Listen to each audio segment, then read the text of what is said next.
तो दोस्तों कैसे हैं आप सब। तो आज की इस वीडियो में हम जानेंगे स्टॉक एक्सचेंज के बारे में। स्टॉक एक्सचेंज के क्या ऑब्जेक्टिव है, सेबी क्या है, सेबी के क्या फंक्शन है। तो पूरा एक कंप्लीट वीडियो होने वाला है जिसमें आपका पूरा चैप्टर आज कंप्लीट हो जाएगा। तो इसलिए वीडियो को लास्ट तक जरूर देखें और जो लोग चैनल पे नए आए वो जल्दी से जाके चैनल को सब्सक्राइब करें, वीडियो को लाइक करें। तो चलिए स्टार्ट करते हैं। तो चलिए स्टार्ट करते हैं सबसे पहले स्टॉक एक्सचेंज के मीनिंग से। तो स्टॉक एक्सचेंज क्या होती है? स्टॉक एक्सचेंज एक ऑर्गेनाइज्ड मार्केट है। ऑर्गेनाइज्ड मार्केट किस चीज की है? For the sale and purchase of securities. अब कौन कौन से सिक्योरिटीज आप सेल और परचेज कर सकते हैं स्टॉक एक्सचेंज से? शेयर्स को, डिबेंचर्स को, बॉन्ड्स, म्यूचुअल फंड, यानी कि कोई भी सिक्योरिटी है, वेदर इट इज शेयर्स और डिबेंचर्स, म्यूचुअल फंड, आप सिक्योरिटीज को सेल और परचेज कहां पे करते हो? स्टॉक एक्सचेंज में। ठीक है, तो स्टॉक एक्सचेंज एक पूरी की पूरी मार्केट है जहां पे आप सिक्योरिटीज को ट्रेड करते हो। उसके बाद आप ये वाली डेफिनेशन भी याद कर सकते हो जो कि आपकी एनसीईआरटी बुक की डेफिनेशन है। स्टॉक एक्सचेंज एक ऑर्गेनाइजेशन है और अ बॉडी ऑफ इंडिविजुअल जो किस लिए एस्टेब्लिश की थी गवर्नमेंट ने? For the purpose of assisting. Assisting का मतलब होता है हेल्प करने के लिए। किस चीज में हेल्प? असिस्टिंग, रेगुलेटिंग, रेगुलेट करने के लिए और कंट्रोल करने के लिए। किस चीज को? The business of buying and selling and dealing of securities, यानी सिक्योरिटी के बिजनेस को, बाय और सेल का जो बिजनेस है सिक्योरिटीज का, स्टॉक मार्केट का, उसको कंट्रोल करने के लिए क्या एस्टेब्लिश किया गया था? एक ऑर्गेनाइजेशन जिसका नाम है स्टॉक एक्सचेंज। ठीक है, तो आई होप आपको मीनिंग क्लियर हो गया होगा कि स्टॉक एक्सचेंज सिंपल एक मार्केट है जहां से आप सिक्योरिटीज को बाय और सेल कर सकते हो। ठीक है, तो अब आपने यहाँ पे याद रखना है कि दो टाइप्स की स्टॉक एक्सचेंज होती है, जैसे हमने पहले भी पढ़ा था, NSC and BSc, national stock exchange and Bombay stock exchange. अब आपने याद रखना है कि जो एनएससी है, नेशनल स्टॉक एक्सचेंज, वो दिल्ली में है, and BSc, Bombay stock exchange जो है वो मुंबई में है। ठीक है, ये दोनों बहुत इंपॉर्टेंट स्टॉक एक्सचेंज है। पूरे इंडिया की सबसे जो टॉप की स्टॉक एक्सचेंज है वो ये दो है। तो आपने इनके नाम याद रखने और इनकी फुल फॉर्म और कहाँ पे इनका हेडक्वार्टर है वो याद रखना है। ठीक है, उसके बाद हमारा टॉपिक आता है फंक्शन ऑफ स्टॉक एक्सचेंज, कि स्टॉक एक्सचेंज कौन कौन से मेन फंक्शन परफॉर्म करती है। तो सबसे पहला फंक्शन आता है प्रोवाइड लिक्विडिटी, कि जो स्टॉक एक्सचेंज है वो लिक्विडिटी प्रोवाइड करती है। लिक्विडिटी हमने पढ़ा था कि क्या होता है कि जब हम अपने एसेट्स को कैश में कन्वर्ट करते हैं उसे बोलते हैं लिक्विडिटी। तो स्टॉक एक्सचेंज हमें एक ऑप्शन प्रोवाइड करते हैं कि हम जल्दी से अपने सेल कर सकते हैं शेयर्स को, डिवेंचर्स को, कोई भी सिक्योरिटीज हमारे पास है हम उसे सेल करके इमीडिएटली कैश में कन्वर्ट कर सकते हैं। तो सबसे मेन फंक्शन ये हमें प्रोवाइड कराती है लिक्विडिटी। सेकेंड आपका आता है help in determination of price. Stock exchange price को डिटर्मिन करने में भी हेल्प करता है, यानी कि किस चीज का प्राइस? सिक्योरिटी का। कोई भी शेयर्स है, मान लो रिलायंस के शेयर है, एसबीआई बैंक के शेयर है, एक्सिस बैंक के शेयर है, उसका जो मार्केट प्राइस होगा वो कौन डिसाइड करती है? Stock exchange. अब स्टॉक एक्सचेंज कैसे उस प्राइस को डिटर्मिन करने में हेल्प करती है? With the help of market demand and market supply, कि मार्केट में क्या डिमांड है शेयर की, क्या उसकी सप्लाई है, उस पर डिपेंड करती है हमारे प्राइस ऑफ सिक्योरिटीज। थर्ड हमारा आता है promote saving and investment. Stock exchange savings को प्रमोट करती है, मोबिलाइज करती है उसको इन्वेस्टमेंट में, यानी कि लोगों को प्रमोट करा जाता है, लोगों को मोटिवेट किया जाता है, बताया जाता है स्टॉक एक्सचेंज के बारे में कि आप अपने सेविंग्स को वहाँ इन्वेस्ट कर सकते हैं। यानी कि ये बताती है कि more you save, more you invest, more you grow, क्योंकि जितना ज़्यादा आप सेव करोगे उतना ज़्यादा आप इन्वेस्ट कर सकते हो स्टॉक एक्सचेंज में। एंड इन्वेस्टमेंट से क्या होगी? आपकी जो मनी की वैल्यू है वो इंक्रीज हो जाएगी मल्टीपल टाइम्स। तो स्टॉक एक्सचेंज एक और फंक्शन परफॉर्म करती है कि ये प्रमोट करती है कि लोग ज़्यादा से ज़्यादा सेव करें अपनी इनकम को और उसको इन्वेस्ट करें स्टॉक एक्सचेंज में और वहाँ से एक अच्छा खासा रिटर्न अर्न कर सकें। फोर्थ आता है कंट्रीब्यूट टू इकोनॉमिक ग्रोथ।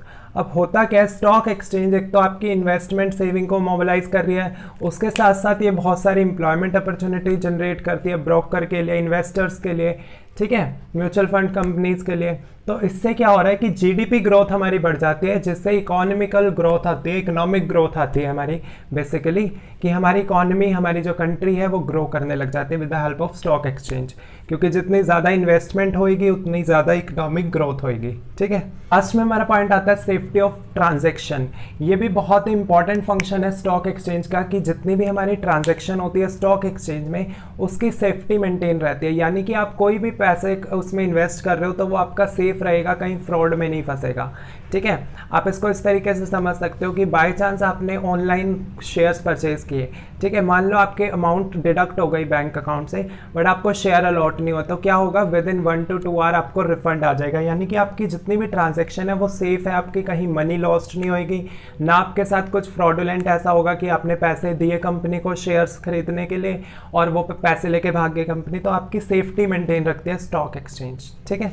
तो ये थे सारे फंक्शन स्टॉक एक्सचेंज के, आपने बहुत अच्छे से इनकी हेडिंग्स को याद कर लेना। तो उसके बाद हम जानेंगे कि ट्रेडिंग का प्रोसीजर क्या है, कि कैसे हम ट्रेड कर सकते हैं स्टॉक एक्सचेंज में, यानी कि आप कैसे शेयर्स, डिवेंचर, म्यूचुअल फंड्स में इन्वेस्ट कर सकते हैं, कैसे परचेज कर सकते हैं, उसका पूरा का पूरा एक प्रोसेस है, ठीक है। तो सबसे फर्स्ट स्टेप आता है सिलेक्शन ऑफ ब्रोकर। अब ब्रोकर क्या होता है, ब्रोकर एक ऐसा पर्सन होता है, इंटरमीडिएटरी या मिडल मैन, जिसके थ्रू हम स्टॉक एक्सचेंज से शेयर्स परचेज या सेल कर सकते हैं। यानी कि जो रूल्स बनाए हुए हैं गवर्नमेंट ने वो ये है कि आप डायरेक्टली नहीं सेल कर सकते शेयर्स को, ना परचेज कर सकते, आपको एक बंदा चाहिए जो आपके बिहाफ पे सारी ट्रांजैक्शंस करेगा। उस पर्सन को हम क्या बोलते हैं, ब्रोकर। तो हमें पहले ब्रोकर सेलेक्ट करना पड़ेगा कि ये मेरा ब्रोकर है, ये मेरे बिहाफ पे ट्रांजैक्शन करेगा स्टॉक एक्सचेंज में, मतलब वही आपके बिहाफ पे सेल करेगा, वही आपके बिहाफ पे परचेज करेगा, लाइक एन एजेंट, ठीक है। सेकेंड आपका आता है ओपनिंग अ डीमेट अकाउंट। ये डीमेट अकाउंट हमने पिछले वीडियो में पढ़ा था ना, कि क्या होता है कि इलेक्ट्रॉनिक फॉर्म में आपको एक अकाउंट बनवाना पड़ता है, जिस अकाउंट में आपका सारा रिकॉर्ड रहेगा कि जिस भी कंपनी के आप शेयर्स खरीद रहे हैं या बेच रहे हैं, उस सब का एक रिकॉर्ड रहता है इस डीमेट अकाउंट में, ठीक है। थर्ड आता है प्लेसिंग द ऑर्डर। उसके बाद आपका जब अकाउंट भी खुल जाएगा, आपके पास ब्रोकर भी होगा, तो आप ऑर्डर प्लेस कर सकते हो। आप चाहते हो कि मैं SBI बैंक के शेयर्स परचेज कर लूँ, तो आप SBI बैंक के शेयर एक पर्टिकुलर प्राइस पे जाके ऑर्डर प्लेस कर दोगे कि मुझे इतनी क्वांटिटी शेयर्स की खरीदनी है, ठीक है। तो आप ऑर्डर प्लेस कर दोगे। नेक्स्ट आपका आता है एग्जीक्यूटिंग द ऑर्डर। तो उसके बाद क्या होगा, जैसे ही आपने ऑर्डर प्लेस किया तो आपका जो ब्रोकर है आपके कहने पे उस प्राइस पे उतनी क्वांटिटी शेयर्स को परचेज कर लेगा और आपको एक क्रेडिट नोट, मतलब कि बिल टाइप में बना के भेज देता है कि टोटल आपने इस कंपनी के इतने शेयर्स खरीदे इस प्राइस पे, ठीक है। लास्ट आपका स्टेप आता है सेटलमेंट का। सेटलमेंट का मतलब क्या होता है कि जितने भी आपने शेयर्स का ऑर्डर प्लेस किया था वो आपको डिलीवर हो जाएंगे, वो आपको अलॉट कर दिए जाएंगे by the help of company और स्टॉक एक्सचेंज, ठीक है। तो आपको सेटलमेंट हो जाती है। अब सेटलमेंट पहले देखो क्या होती थी, T+7, फिर T+5 होने लगी, T+2, ठीक है। और अब तो वैसे इमीडिएटली आपकी सेटलमेंट हो जाती है। तो देखो मैं बताता हूँ क्या होता है। T+7 क्या होता था कि जिस दिन आपने ट्रांजैक्शन करी, जिस दिन आपने ऑर्डर प्लेस किया, उसके 7 डेज के अंदर अंदर आपको शेयर्स मिल जाते थे ऑनलाइन फॉर्म में, फिजिकल फॉर्म में। पहले तो फिजिकल फॉर्म में होते थे शेयर्स। फिर T+5 आया, जैसे ही टेक्नोलॉजी इंप्रूव हुई तो आपको 5 दिन में ही वो शेयर्स की डिलीवरी मिल जाती थी। उसके बाद T+2 आया कि आपको 2 दिन के अंदर डिलीवरी मिल जाएगी। बट आजकल क्या हो रहा है कि ऑनलाइन ही हम शेयर्स को इमीडिएटली परचेज कर सकते हैं। तो जैसे ही आप ऑर्डर प्लेस करते हो, विद इन 1 सेकेंड और 2 सेकेंड आपको वो अलॉट मिल हो जाते हैं शेयर्स उसी टाइम पे, क्योंकि अब तो ऑनलाइन फॉर्म में आपको शेयर मिलते हैं, पहले फिजिकल फॉर्म में मिलते थे, इसीलिए टाइम लगता था आपको T+7, T+5, T+2, ठीक है। तो इसको बोला जाता है ट्रांजेक्शन डे प्लस 7 डे और, जिस दिन आपने ट्रांजेक्शन करे उससे 7 दिन और, फिर 5 हुआ, फिर 2 हुआ, और अब तो इमीडिएटली आपको अलॉट हो जाते हैं शेयर्स। तो अब मैं आपको यहाँ पे एक ऐसी शॉर्टकट ट्रिक बताने जा रहा हूँ जिससे आपको ये सारा trading process as it is याद हो जाएगा। आई एम श्योर आपने अमेजॉन, फ्लिपकार्ट से बहुत बार ऑनलाइन सामान ऑर्डर किया होगा, तो सेम वही प्रोसेस आप यहाँ पे यूज़ कर सकते हो।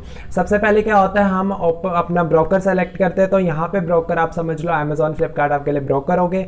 उसके बाद आप वहाँ पर जाके एक डीमेट अकाउंट ओपन करते हैं, यानी जब आप वेबसाइट पर जाते हैं तो पहले आपको एक अकाउंट क्रिएट करना पड़ता है ना। तो सेम यहाँ पे आपको डीमेट अकाउंट ओपन करना पड़ता है। थर्ड आपका आता है प्लेसिंग एन ऑर्डर। आप उनकी वेबसाइट पे जाके ऑर्डर प्लेस करते हो। तो सेम स्टॉक एक्सचेंज में आप जाके किस कंपनी के शेयर्स खरीदने हैं, किस प्राइस पे खरीदने हैं और कितनी क्वांटिटी में खरीदने हैं, वो सारा आप एग्जीक्यूट कर दोगे अपने ऑर्डर को। उसके बाद नेक्स्ट स्टेप में एग्जीक्यूशन यहाँ पे आपने याद रखनी है कि हम ऑनलाइन शॉपिंग में तो खुद अपने ऑर्डर को एग्जीक्यूट करते हैं, पेमेंट करते हैं, ये सारा कुछ, बट स्टॉक एक्सचेंज में आप अपने ऑर्डर को एग्जीक्यूट नहीं कर सकते, आपके बिहाफ पे आपका ब्रोकर उसको एग्जीक्यूट करेगा, ठीक है। नेक्स्ट आपका आता है उसके बाद की फाइनल सेटलमेंट। तो यहाँ पे भी आपको ऑर्डर डिलीवर हो जाते हैं। सेम स्टॉक एक्सचेंज में फाइनल सेटलमेंट का मीनिंग ये है कि आपको शेयर्स डिलीवर हो जाएंगे, आपके उसमें डीमेट अकाउंट में शो हो जाएंगे ऑनलाइन फॉर्म में, तो आपको उसकी सेटलमेंट हो जाती है, ठीक है। जो कि T+2, T+7 मैंने आपको बताया जैसे वैसे होती थी, बट आज के टाइम पे इमीडिएटली आपकी सेटलमेंट हो जाती है इलेक्ट्रॉनिक फॉर्म्स में, ठीक है। तो आप इस तरीके को यूज़ करके भी ये सारे स्टेप ट्रेडिंग प्रोसेस के याद कर सकते हैं। तो उसके बाद आपका लास्ट में टॉपिक आता है सेबी की सेबी क्या होता है, what are the main objectives of SEBI. तो चलिए स्टार्ट करते हैं सेबी से कि सेबी जो है वो एक ऑर्गेनाइजेशन है जो कब सेटअप हुई थी 1988 में, और गवर्नमेंट ने इसको सेटअप क्यों किया गया था, क्योंकि to protect the interest of investor. अब देखो होता क्या था, स्टार्टिंग में इन्वेस्टर को बहुत ज़्यादा अच्छी नॉलेज नहीं होती मार्केट के बारे में, ना उसको पता होता कि स्टॉक एक्सचेंज कैसे काम करती है, कहाँ से किसको ब्रोकर ढूंढना है, कौन रजिस्टर्ड ब्रोकर है।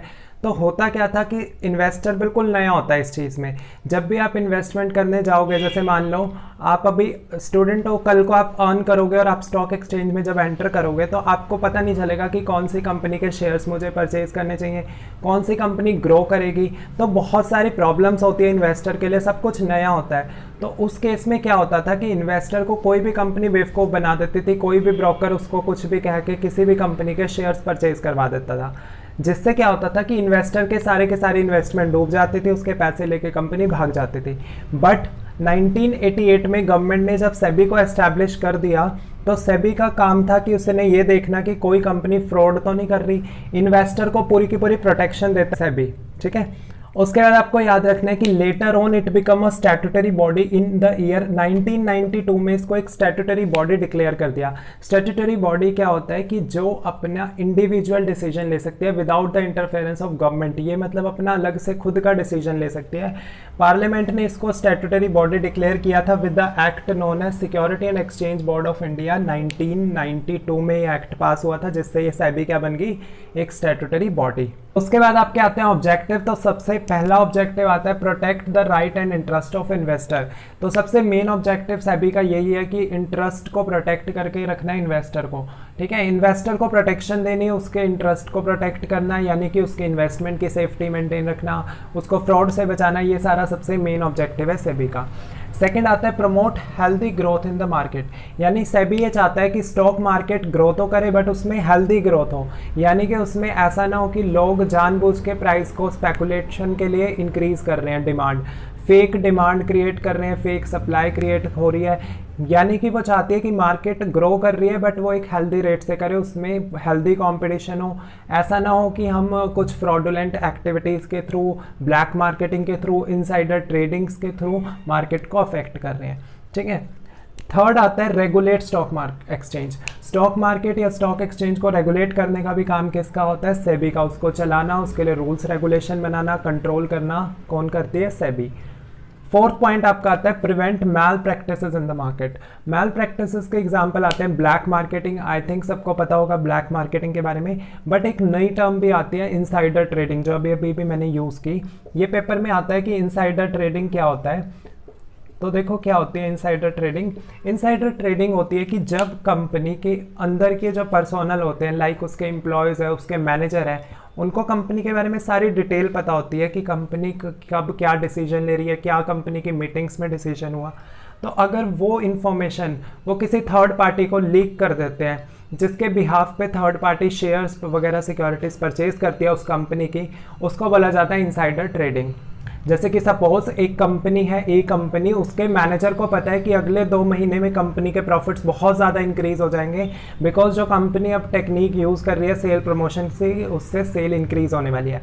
तो उसने क्या किया, कुछ शेयर्स कंपनी के खुद खरीद लिए, कुछ अपने फ्रेंड्स को कहा कि ये कंपनी बहुत ग्रो करेगी, आप भी इसके शेयर्स खरीद लो, अपने रिलेटिव्स को भी दिलवा दिए, सबको उसने शेयर्स परचेज करवा दिए। तो अल्टीमेटली हुआ क्या कि इससे क्या हो रहा है कि वो कंपनी की सीक्रेट इन्फॉर्मेशन थर्ड पार्टी से शेयर कर रहे हैं, जो कि एज पर से भी गलत है। तो इसको बोला जाता है इनसाइडर ट्रेडिंग, की जो कंपनी के इनसाइडर पर्सोनल है वो ट्रेडिंग करवा रहे हैं कंपनी के बिहाफ पे उन लोगों से। वैसे तो ये चीज़ उन लोगों के लिए तो बेनिफिट है कि उनको फ़ायदा हुआ शेयर्स परचेज करके, बट बाकी इन्वेस्टर के लिए तो गलत है ना, जिन्होंने उस कंपनी का शेयर परचेज किए थे। तो इसलिए इनसाइडर ट्रेडिंग को गलत माना जाता है। लास्ट आपका आता है objective develop code and conduct.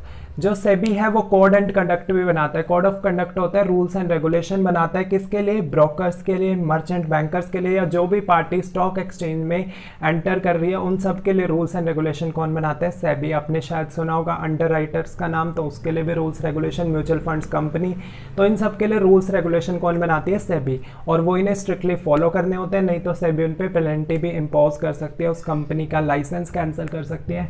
तो सेबी एक आप ऐसे समझ सकते हो कि जैसे बैंक है, बैंक को कौन कंट्रोल करता है, आरबीआई, तो सारी कंपनी, स्टॉक एक्सचेंज, इसको कौन हैंडल करता है, सेबी। ठीक है, जैसे आप अपना भी एग्जांपल ले सकते हो कि आपका जो एजुकेशन सिस्टम है, अगर आप जिस बोर्ड से कर रहे हो, फॉर एग्जांपल सीबीएसई बोर्ड, तो उसके जितने भी रूल्स रेगुलेशन है वो सीबीएसई बनाती है। तो ऐसे ही सेबी उन सारी कंपनी के लिए गाइडलाइन, स्टॉक एक्सचेंज को चलाना, रेगुलेट करना, कंट्रोल करना, वो सब काम सेबी का है। ठीक है, तो सबसे लास्ट में आपका टॉपिक आता है फंक्शन ऑफ सेबी। तो सेबी के फंक्शन बोर्ड एग्जाम्स में हर बार आते हैं, ऑलमोस्ट आप कहोगे कि बहुत बहुत इंपॉर्टेंट क्वेश्चन है। ठीक है, तो 3 फंक्शन होते हैं, तो 3 ही सेट आते हैं पेपर में, तो एक सेट में एक फंक्शन जरूर आता है। तो आपने तीनों फंक्शंस को याद कर लेना है। मैंने इनको इजी पॉइंट आउट में यहाँ पे लिख दिया है, तो आप वीडियो को पॉज करके इन्हें एक बार नोट भी कर सकते हैं। ठीक है, तो सबसे पहला हमारा फंक्शन आता है रेगुलेटरी फंक्शन। तो रेगुलेटरी फंक्शन का क्या मतलब होता है कि जो सेबी है वो रेगुलेट करती है मार्केट को चलाती है, रन करती है। कैसे कैसे हम बोल सकते हैं रेगुलेटरी फंक्शंस के अंदर कौन कौन से फंक्शंस आते हैं। सबसे पहले it register broker and sub broker, जितने भी सारे ब्रोकर्स हैं उसको रजिस्टर करने का काम किसका है, सेबी का। जो ब्रोकर रजिस्टर होगा सेबी के साथ वही स्टॉक एक्सचेंज में ट्रेड करने के लिए अलाउड है। ऐसे ही ब्रोकर के आगे फिर सब ब्रोकर होता है, यानी कि ब्रोकर के आगे भी एक और ब्रोकर हो जाता है, कई बार उसको हम सब ब्रोकर कहते हैं। तो उसकी रजिस्ट्रेशन भी कौन करता है, सेबी। सेकेंड आपका पॉइंट आता है इट रजिस्टर इन्वेस्टमेंट स्कीम्स। जितनी भी स्कीम्स होती है म्यूचुअल फंड की कि आप इसमें इतना इन्वेस्ट करो, इतने साल बाद इतना रिटर्न मिलेगा, वो सारी स्कीम्स सेबी के साथ रजिस्टर होती है। थर्ड आता है it regulate company, underwriter and merchant banker. सबको रेगुलेट करने का काम किसका है, सेबी का, चाहे वो कंपनी हो, चाहे अंडरराइटर हो, चाहे मर्चेंट बैंकर्स हो। तो उसके बाद हमारा जो नेक्स्ट फंक्शन आता है वो ये है कि it Levi free and charge. जो भी फी है, चार्जेस है, वो लगाती है for the purpose of SEBI act, यानी कि सेबी एक्ट को पूरा करने के लिए। एक एक्ट है सेबी एक्ट 1992 में, उसके अगेंस्ट ये चार्जेस भी लिवाई कर सकता है और फीस भी चार्ज कर सकता है। फिफ्थ आता है performing exercise such power which and under the security contract act 1956।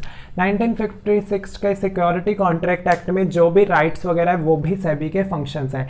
ठीक है, ये उन पावर्स को भी यूज कर सकता है। उसके बाद आता है second development function. Development function के अंदर आपका आता है कि पूरी की पूरी मार्केट को डेवलप करने का काम भी सेबी का है। अब वो कैसे डेवलपमेंट फंक्शन परफॉर्म करता है, with the help of training of intermediaries. Intermediaries होते हैं जैसे मर्चेंट बैंकर हो गया, ब्रोकर हो गया, इनको ट्रेनिंग प्रोवाइड करता है SEBI. Second, conduct research and publication of information of market. SEBI जो है वो रिसर्च भी कंडक्ट करता है, फाइनेंशियल मार्केट से रिलेटेड जो भी इंफॉर्मेशन है उसकी रिसर्च करेगा और उसको पब्लिश करने का काम भी किसका है, सेबी का। फिर आता है it help in develop capital market. Capital market हमने पढ़ी थी क्या होती है, तो उसको भी डेवलप कौन करता है, सेबी। थर्ड आपका आता है protective function. Protective as the name suggest कि सेबी का काम प्रोटेक्शन देने का भी है। किसको प्रोटेक्ट करता है, सबसे बड़ी बात किसको, इन्वेस्टर को। हमने पढ़ा था it protect investor, interest of investor को प्रोटेक्ट करता है। उसके बाद आप लिख सकते हो it prohibit the use of fraudulent and unfair trade practice. SEBI ये भी ध्यान रखता है कि मार्केट में कोई भी फ्रॉडुलेंट एक्टिविटी ना हो, फ्रॉड ना हो और अनफेयर ट्रेड प्रैक्टिस ना हो। अनफेयर ट्रेड प्रैक्टिस होती है जो कि ट्रेडिंग के लिए अच्छी नहीं है। अनफेयर है ना, नाम ही जो फेयर नहीं है। ठीक है, सेकंड आता है आपका इट कंट्रोल इनसाइडर ट्रेडिंग। अभी मैंने पहले ही बताया था आपको इनसाइडर ट्रेडिंग क्या होता है, तो उससे भी बचाता है सेबी। लास्ट में आपका आता है it promote fair practices and code of conduct in security market. ठीक है, कि ये शेयर मार्केट में, स्टॉक मार्केट में, सिक्योरिटी मार्केट में क्या चाहता है कि फेयरनेस आए, ट्रांसपेरेंसी आए, फेयर हो सब कुछ। कोड एंड कंडक्ट भी उसके अकॉर्डिंग ही बनाता है, कोड ऑफ कंडक्ट यानी कि रूल्स एंड रेगुलेशंस। तो ये सारे थे फंक्शन ऑफ सेबी के, जो बोर्ड एग्जाम में काफ़ी बार रिपीट होते हैं, तो आपने आंसर को बहुत अच्छे से प्रिपेयर कर लेना है। तो लास्ट में आपसे एक छोटी सी रिक्वेस्ट कि अगर आपको वीडियो अच्छा लगा हो तो इसे लाइक करें, कमेंट करें एंड शेयर करें अपने बाकी फ्रेंड के साथ, और चैनल को सब्सक्राइब करना ना भूलें। और हमें कमेंट करके ज़रूर बताएं कि आगे हम किस टॉपिक पे अगले वीडियो